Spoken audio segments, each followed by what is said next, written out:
నా ప్రయత్నం 2 మెట్లు ఎక్కితే 4 మెట్లు దిగినట్టు అవుతుంది. నన్ను క్షమించమ్మా. మాకు ఈ ఊళ్ళో మంచి ఇల్లు ఉంటుందండి. అది అమ్మకానికి బేరం. మరి అద్దుకున్న మనిషి ఖాళీ చేయనుంటుంది. వాళ్ళుంటే మేము ఇల్లు అమ్మడానికి వీలు పడుతూ కొనేవాడు ధైర్యంగా ముందుకు రాడు. మా పని అవుట్. పైగా పోలీసు వాళ్ళు కూడా ఆ అమ్మాయినే వెనకేసుకొస్తున్నారండి. అయితే ఏమిటంటావమ్మా? వాళ్ళని ఖాళీ చేయించడానికి కేసు వేయాలమ్మా? కేసు ఇస్తే ఎంత లేదన్నా 7-8 సంవత్సరాలు పడుతుంది కదండి. అంచేత కేసు వేయడంలో సుఖం లేదు. పోనీ సుఖంగా వాళ్ళని ఖాళీ చేయించే ఉపాయం ఏదన్నా కావాలమ్మా? ఆ పాయింట్ ఆలోచించుంచానండి. రేపు నుంచి నేను కూడా ఆ ఇంట్లోనే ఉంటాను. వాళ్ళుంటూ ఉండగా నువ్వెలా ఉంటావమ్మా? ఎలా ఉంటాను అంటే పాపరైపోయిన పకీరు వెధవలా వేషం కట్టి బేదరుపులు అరిచేసి ఆ ఇంట్లో సూది మనంత చోటు సంపాదించేస్తానండి. అందువల్ల సుఖమే ఉందా అంజేలమ్మా? ఎందుకు లేదండి. నేను ఆ ఇంట్లో ప్రవేశించిన తర్వాత మెదలకుండా ఊరుకోను కదా.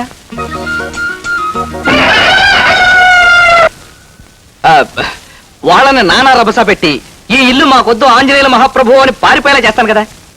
అమ్మా మరేమనుకున్నారు?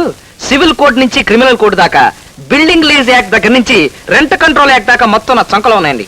ఇందాకటి నుంచే చూస్తున్నాను. ఉన్న యాక్ట్లు లేని యాక్ట్ల పేర్లు చెబుతూ లిటిగేషన్ నుంచి లా వరకు నువ్వే చెప్పేస్తున్నావు. అసలు నువ్వు నా దగ్గరికి ఎందుకు వచ్చినట్టమ్మా? అమ్మమ్మ, నేను అంబరిల్లా, మీరు బారెట్లా. మీ దగ్గర BA-BL డిగ్రీ ఉంది కదా. అయితే నా డిగ్రీ తప్ప నా సలహా ఏమీ అక్కర్లేదన్నమాట.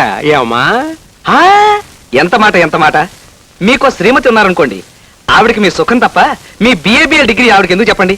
అలాగే అమ్మా, నేను వేషం కట్టి మా ఇంట్లో ప్రవేశించిన తర్వాత ఏం లావాదేవీలు వచ్చినా మీరు అండగా ఉంటారు. ఇదిగోండి అడ్వాన్స్ ఫీజు. కేసు పట్టండి. ఇవాళ శుక్రవారం. ఈ డబ్బు మీరు కాదంటే లక్ష్మీదేవి గారి మీద ఒట్టే.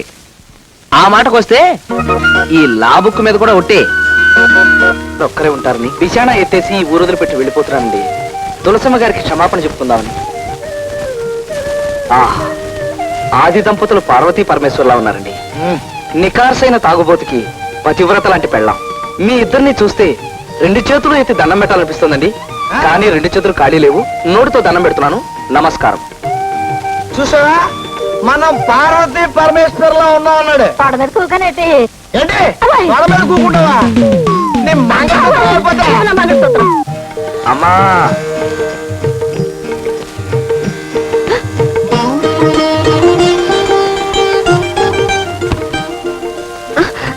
అదేంటి బాబు నా కాళ్ళు దండం పెడుతున్నావు?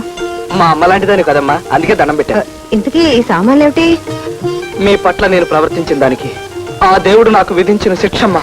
అవే మాటలు బాబు, మరో మోస్తూ మాట్లాడుతున్నావు. దింపుతానుండు. తల్లి ప్రేమ అంటే ఇదే కాబోలు.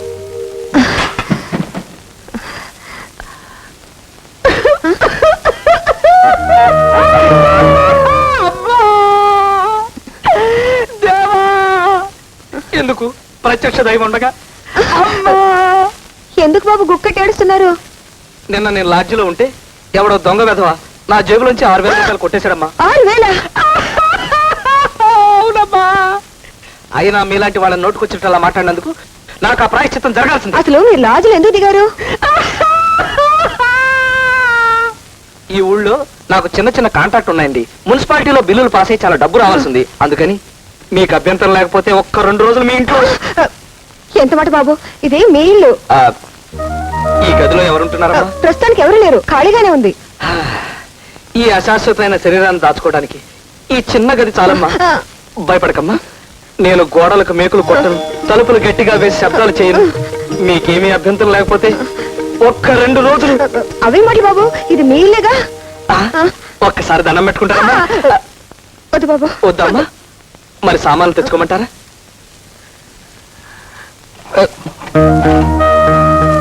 ఇల్లు ఖాళీ చేయమంటే చేయరా? చెప్తా. అమ్మా వస్తున్నా బాబు. నేనేమైనా సాయం చేయనా బాబు? నీ చిన్నది పట్టుకెళ్ళమ్మా.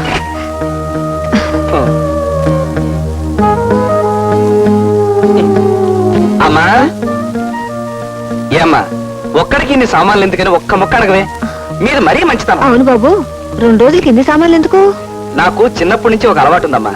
నా వంట నేనే చేసుకోవాలి, నా మంచంలో నేనే పడుకోవాలి, నా కంచం నేనే కడగాలి, నా బట్టలన్నీ నేనే ఉతుక్కోవాలి. నేను ఏ రాజ్యంలో దిగినా ఇవన్నీ తీసుకెళ్తానమ్మా. అబ్బో వద్దమ్మా, సామాన్ లోపల పెట్టండి. అబ్బో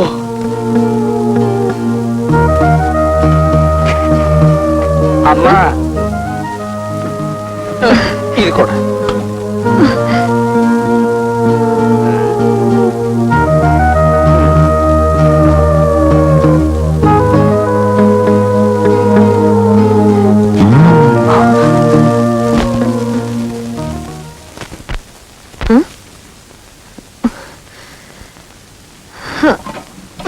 పిల్లలు ఈ సామాన్ లోపల పెట్టండి.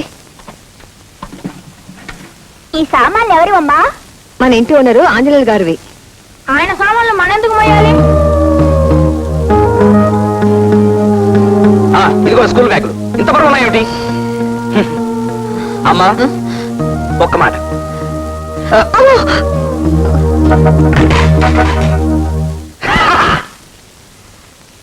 నేను వచ్చేసరికి టేబుల్ కూడా వేసించారు. టేబుల్ అంటే ఒకటే తక్కువ. పైన పటారో లోన్ లోటారో అంటే ఇదే అనమాట.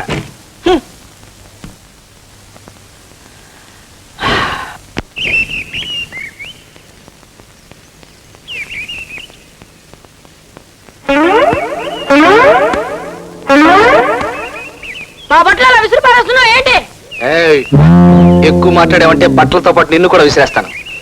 నేను హౌస్ ఓనర్ని, నువ్వు ఆఫ్టర్ ఆల్ అద్దెకుండేవాడివి. నా బట్టలు ఎండి ఆరి మడత పెట్టి దాచిన తర్వాత అప్పుడు నువ్వు ఆరేసుకో.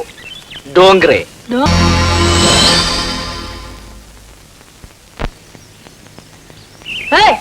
ఏంటా చూపు?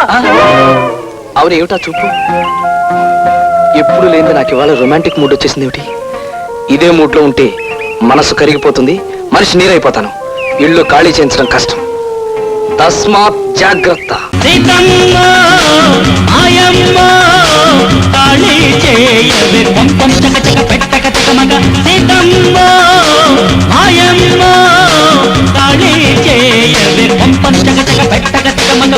సంపద పొంగుల విసరక కొట్టలాగమా కొండను దాకల పిండిగా మారక పిల్లని పిడుగమ్మ సీతమ్మ మాయమ్మ